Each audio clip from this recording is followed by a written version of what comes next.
చెప్పు. ఏం చెప్పాలి? చెప్పా ఏదో ఒకటి. అయితే ఒక 2 hours నుంచి జర్నీ చేస్తూనే ఉన్నాం. ఇంకొక 30 kilometers బీటల్ బీచ్ వస్తుంది. సో ఈరోజు స్టే మాత్రం బీటల్ బీచ్ దగ్గరే. రేపు చందూర్ విలేజ్ పంచాయత్ కలుపుతాము. అది అంటే ఇప్పుడు లేట్ అయిపోయింది కదా, సో లైట్ ఫెయిల్ అయిపోతే అక్కడ చూపించాల్సింది. నీకు అదే మెయిన్ చూపిద్దాం అనుకున్నాం, కానీ ఇప్పుడు లైట్ ఫెయిల్ అయిపోతుంది అనమాట. అయితే మేము ఫస్ట్ ఏం చేస్తాం అంటే ఇప్పుడు బీటల్ బీచ్కి వెళ్ళిపోతాము. చందూర్ విలేజ్ మీకు రేపు మార్నింగ్ చూపిస్తాం. అండ్ చందూర్ విలేజ్ ఏంటంటే మనకి గోవా క్యాపిటల్ పంజిమ్ కాకముందు చందూర్ విలేజ్ అన్నమాట, ఓల్డ్ గోవా. సో ఇప్పుడైతే 30 kilometers చూపిస్తుంది. ఇప్పుడు నార్త్ గోవా నుంచి మేము మార్నింగ్ స్టార్ట్ అయ్యాం. నార్త్ గోవా నుంచి మధ్యలో అన్ని ఎక్స్ప్లోర్ చేస్తూ అక్కడ చర్చ్ నుంచి ఎగ్జాక్ట్ గా 35 km చూపించి 40 కదరా, 40 km చూపిస్తుంది బీటల్ బీచ్. సో డైరెక్ట్ గా బీటల్ బీచ్ లో వెళ్ళి అక్కడ ఒక లొకేషన్ ఉంటది అనమాట. అది ఈ రోజు రావాలనే మేము కోరుకుంటున్నాం. మెయిన్ వస్తే మాత్రం చాలా బాగుంటది. అది ఏంటంటే ఏం లేదు, ఆ బీచ్ వేవ్స్ వస్తాయి చూడండి. ఆ వేవ్స్ ఒక కలర్ లో వస్తాయి అన్నమాట. బ్లూ కలర్ లో కొంచెం షైనింగ్, అంటే క్రిస్టల్స్ లో వస్తాయి. అది షైనింగ్ బాగుంటది ఆ బ్యూటిఫుల్ బీచ్.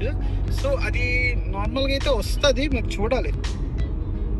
మేము ఇప్పుడు రావాలనే కోరుకుంటున్నాం. మేము కూడా రాకపోతే అంటే వచ్చినా రాకపోయినా మరి ఇంకేం చేయలేం. పెట్టి అలా వస్తాయి. లేదంటే అది ఒక టైంలో వస్తుందంటే ఆ వీడియోస్ పెడదాం. ఏది అంటే ఒక టైంలో వస్తుందంటే ఏ టైంలో వస్తుందో చెప్దాం అని. అంతే అదే చెప్పాలి. తెలిసి రావాలనే అనుకుంటున్నాం. చూద్దాం ఏందమ్మా ఈ ట్రాఫిక్.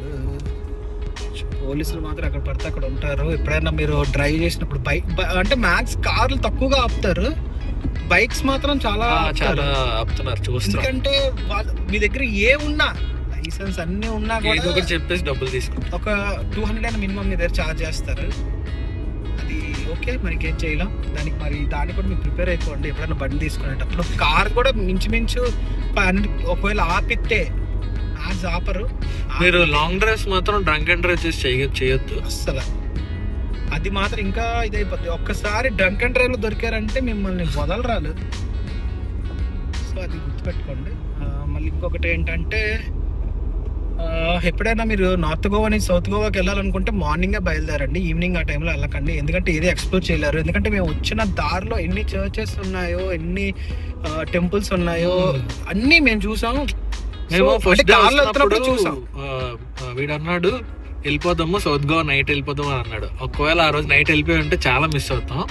అందుకని ఈ రోజు మార్నింగ్ బయలుదేరాం కాబట్టి అన్ని ఫుడ్ టేస్ట్ చేసాము. కొంకణి క్యాంటీన్ లో అది మాత్రం మీరు వెళ్తున్న దారిలో పక్కా అది మ్యాప్ లో పెట్టుకోండి. నీట్ గా మినిమం ఒక 30 minutes అయినా వెయిటింగ్ ఉంటుంది మీరు వెళ్ళగానే.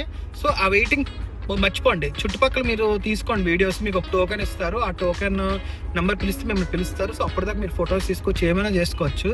కానీ అక్కడికి వెళ్ళి తినండి. మీకు ఎలా ఉంటుందంటే గోవాలోని ఆ ఫుడ్ మాత్రం కంపల్సరీగా తినాలి. టవా ఫిష్ ఫ్రైను మేము తినదైతే టవా ఫిష్ ఫ్రైను ఏంటది చికెన్ది గోన్ చిల్లీ చికెన్ అంట. తర్వాత ఫ్రాన్స్ పులావ్. ఆ ఫ్రాన్స్ పులావ్ టేస్ట్ అయితే చాలా చాలా బాగుంది. చాలా మైల్డ్ స్పైసెస్ కూడా ఎక్కువ అనిపించలేదు, కానీ బాగుంది. నిన్న నాకు ప్లస్ మీరు లోపలికి వస్తే అంబియన్స్ కానీ వాడు మ్యూజిక్ పెడతాడు, గోవా మ్యూజిక్ అన్నమాట. అదైతే నాకు ఆ అంబియన్స్ కానీ ఆ వైబ్ కానీ చాలా నచ్చింది. మరి ఇంకొకటి ఏంటంటే ప్లస్ ఇంకోటి చెప్తాను, అక్కడ స్టాఫ్ కూడా చాలా బాగున్నారు, అంటే కొంచెం మంచిగా రిసీవ్ చేసుకోవడం. ఇంకొకటి ఏంటంటే మీరు డ్రింక్స్ తాగిన వాళ్ళు కూడా అది బాగుంటది. మంచి restaurants and bar, restaurant and bar canteen. అది ఓల్డ్ చాలా, అంటే ఎప్పుడో చాలా కొన్ని ఇయర్స్ అవుతున్నాడు వాడు, 40-50 years అవుతుందంట. ఈ వీడియో ముందు పెడతా తర్వాత పెడతా ఏంటి కొంకణి క్యాంటీన్. నేను ఇది సెపరేట్ గా ఒకటి ఇది జస్ట్ నార్మల్ గా పెడతాను. ఇది ఇప్పుడు తీసుకొని పెట్టి వచ్చి నేను. ఓకే అది. సో అది నేనైతే ఇంకొక దాని తర్వాత ఇక్కడ సారీ ఏదైనా స్పెల్లింగ్ మిస్టేక్ అయితే బాలిస్కా బాంబ్ జీసస్ అని ఒకటి ఉంది.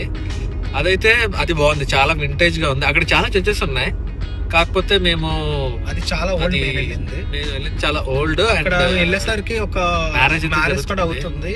చాలా సాంగ్స్ అవన్నీ చాలా బాగున్నాయి. ప్లెజెంట్ గా అనిపించింది నాకంటే, కొత్త ఫీల్ అనిపించింది. ఏమై చేసే మూవీలో ఆ థీమ్ అంట అక్కడ అది ఉన్నది. నాకైతే ఏమై చేసే మూవీ గుర్తురాదు కానీ హ్యారీ పాటర్ గుర్తొచ్చారు. హ్యారీ పాటర్ అందులో అలాగే ఉంటారా? సేమ్ థీమ్ అంతా అలానే ఉంటది. మీరు మంచిగానే ఫొటోస్ వీడియోస్ బాగా తీసుకోవచ్చు. మీరు ఫ్యామిలీతో వెళ్ళారనుకోండి మంచి ప్లేస్ అవ్వచ్చు అది. సో అది ఇప్పుడైతే మేము ఇంకొక 27 కిలోమీటర్స్ చూపిస్తుంది. ఇంకా మేము వెళ్ళగానే బ్యూటల్ బీచ్. ఇక్కడ మన వాళ్ళకి చిన్న టిప్ చెప్దాం అనుకుంటున్నా. ఏ టిప్? మీరు ఎప్పుడైనా గోవా కానీ ఏదైనా ప్లేస్ వచ్చారనుకోండి, మీరు ఎన్ని డేస్ ట్రిప్ చేస్తున్నారు అన్నది అన్ని డేస్ ట్రిప్. నాకు ఒక ఐటినరీ కావాలి అని చెప్పేసి చాట్ జీపీటీకి అడగండి, అది ఒక ఐటినరీ క్రియేట్ చేస్తుంది. దాన్ని మీరు కస్టమైజ్ చేసుకోండి. మీరు ఇన్స్టాలో ఏదైనా చూస్తే ఆర్ మీరు సోషల్ మీడియాలో ఏదైనా చూసారనుకోండి, దాన్ని కస్టమైజ్ చేసుకుని, అంటే ఈ రోజు మేము ఏ స్పాట్స్ కి వెళ్తున్నాము ఆ స్పాట్స్ టైం సెట్ చెయ్యి, మేము వీడియో చేయడానికో దేనికో దాన్ని చెప్తే అది పాయింట్స్ కూడా మీకు చెప్తుంది. ఎక్కడ బాగుంటది, ఏ షార్ట్స్ అన్ని అదే చెప్పేస్తుంది. దాన్ని బట్టి మీరు ఫాలో అయిపోయారు అనుకోండి, మీకు ఇంకా ఈజీ అవుతుంది. మీరు ఏ నీలో యూజ్ చేసుకోవాలన్నమాట. ఎస్, ట్రావెల్ బ్లాగర్స్ అయితే చాలా యూజ్ అవుతుంది. ట్రావెల్ బ్లాగర్స్ అనే కాదు, ఏదైనా మీకు చదువుకోవడానికి కూడా ఇప్పుడు చాట్ జీపీటీ చాలా హెల్ప్ అవుతుంది. ఎందుకంటే మ్యాథ్స్ ఎవరికి తెలియని ప్లేసెస్ కూడా బాగానే తెలుస్తుంది. ఇక్కడ మనం కొబ్బరి నీళ్ళు కూడా తాగాం. ఉంటే ఇప్పుడు తాగుదామా? ఉంటే కోకోనట్ వాటర్ తాగుదాం, లేదంటే అలా అయిపోవడమే. ఓకే ఓకే ఓకే ఓకే ఉన్నదా అక్కడ మనకి గుజ్జు కూడా ఇచ్చారు, గుర్తుందా? కొబ్బరి నీళ్ళలోని. అరే కొన్ని దగ్గర ఎవ్వరు రా అలా తీసి పెడతారు. ఇంట్లో ఉండదురా, మనం అడగాలి. నాకు అడగకుండా ఇస్తారు గుజ్జు. ఇక్కడ స్పెషల్ గా ఇక్కడ గుజ్జు ఇచ్చారు గాయస్. అరే ఇచ్చారు కాబట్టి చెప్పాను రా, తప్పే ఉంది అసలు. Okay okay okay. సో మేము వెళ్తున్న కార్ బెలినో వచ్చేసి బెలినో. ఈ కార్ అయితే చాలా బాగుంది, మైలేజ్ కూడా బాగుంది. మేము లాస్ట్ టైం మేము ఇప్పటికి వచ్చి ఒక 1000 పెట్రోల్ వేసాం అంతే. ఇద్దరు అన్నాము. మేము ఎలా తిరుగుతున్నాం మీకు చూస్తున్నారు కూడాను. మైలేజ్ కూడా బాగా ఇస్తుంది, పికప్ కూడా బాగుంది. అదే 80 కిలోమీటర్ స్పీడ్ కంటే ఎక్కువ వెళ్ళలేరు, అక్కడతో లాక్ అయిపోద్ది స్పీడోమీటర్. స్పీడే లాక్ అయిపోతుంది. సో అది కూడా గుర్తుంచుకోండి, ఎందుకంటే ఇక్కడ లీగల్ గా అంతవరకు ఇచ్చారంట.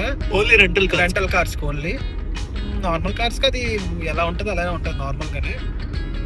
సో నన్ను అడిగితే సర్వీస్ అయితే బాగుంది హబీబీ కార్స్ ది. మీరు ఎలా అంటే ఇప్పుడు మీరు మీ కారు కొంచెం ఏదైనా వాళ్ళ నంబర్ అది నువ్వు డిస్క్రిప్షన్ లోనే స్క్రీన్ మీద మెన్షన్ చేయి. వాళ్ళకి ఓకే అంటే మీ ఇష్టం, మీకు ఇంకేదైనా చాయిస్ ఉంటే మీరు చేసుకోవచ్చు. బట్ ఇదైతే కొంచెం బాగుంది సర్వీస్. ఎందుకంటే మాకు కారు కొంచెం మధ్యలోని డస్టీగా అనిపించినా మేము ఒక ఫోన్ చేస్తే వాళ్ళు వచ్చేసి క్లీన్ చేసి, ఎక్కడున్నా మనం ఇప్పుడు వేరే దగ్గర ఎక్కడో ఉన్నా వాళ్ళు వచ్చి క్లీన్ చేసి మనుషులు పంపించి క్లీన్ చేయించి మళ్ళీ మనకు అప్పచెప్పేస్తారు. సో మినిమం ఒక 2 days అయితే తీసుకోవాలంట కార్ మాత్రం, అప్పుడైతే మీకు అది అవుతుంది. మీరు ఎక్కడున్నా అక్కడికి వచ్చి ఇస్తారు, మళ్ళీ మీరు వెళ్ళిపోయినప్పుడు మీరు ఎక్కడున్నా అక్కడికి వచ్చి తీసుకెళ్తారు. కానీ ఏదైనా ఒకటి అదే చెప్తున్నా, కార్ అయినా బైక్ అయినా లేకపోతే ఎక్కడైనా తీసుకున్నా మీరు వీడియో మాత్రం కంపల్సరీగా తీసుకోండి, అది మీకు చాలా హెల్ప్ అవుతుంది. స్కామ్ అవుతుంది అంటే వాళ్ళు ఏదో ఒకటి గీత చూపించి మీరే పెట్టారని చెప్పి అలా కూడా చేయొచ్చు. కానీ వీళ్ళు ఇలా చేస్తారని నేను చెప్పను, ఎందుకంటే నాకు ఫస్ట్ టైమే కాబట్టి ఇది పెద్దది కాబట్టి ఇది వాళ్ళు అలా చేయరు. బట్ మీ జాగ్రత్తగా మీకు కొంచెం ధైర్యం ఉంటుంది అంతే, అంతకు మించి ఇంకేం లేదు. సో అది మ్యాటర్. సో నెక్స్ట్ బ్లాగ్ లో మనం కలుద్దాం. Until then see you. Bye. Please subscribe to my channel. Thank you.